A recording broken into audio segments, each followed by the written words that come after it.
Eureka is the largest operator of rental retirement villages in Australia at the moment.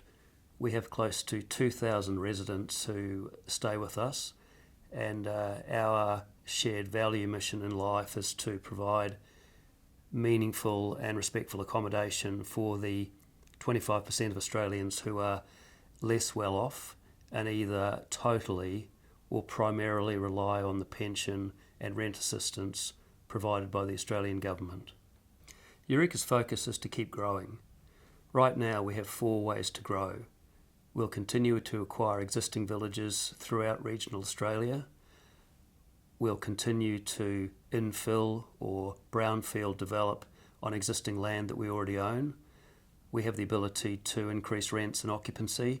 And lastly, something we haven't done before is to provide services into our residents to allow them to stay with us longer and not necessarily have to move to a higher level of care in an aged care facility. Eureka is currently corporatising what is a cottage industry. Right now we've identified there are over 2,000 retirement villages that are owned by church groups, volunteer, not-for-profits and individual private owners. And of that 2,000, only 60 of those villages are owned in a corporate framework, of which we own and manage 29. We've done due diligence on over 200 of those 2,000 villages, and we'd be quite happy to buy any of those at the right price.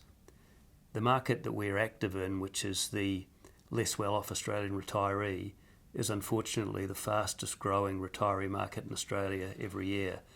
So we see a strong supply of residents looking for a quality place to live, and at the moment we're not seeing any shortage of assets that we can acquire to fulfil that requirement. Over the last 12 months, every metric has gone through the roof. We've increased revenue, we've increased EBITDA, we've increased net profit.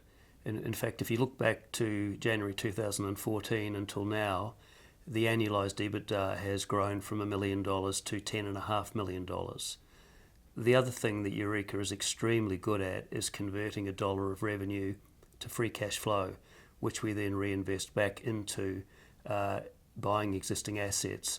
So all in all, I would say we're in a strong position. We've got a conservatively geared balance sheet, and I think the next 12 months for Eureka looks very exciting.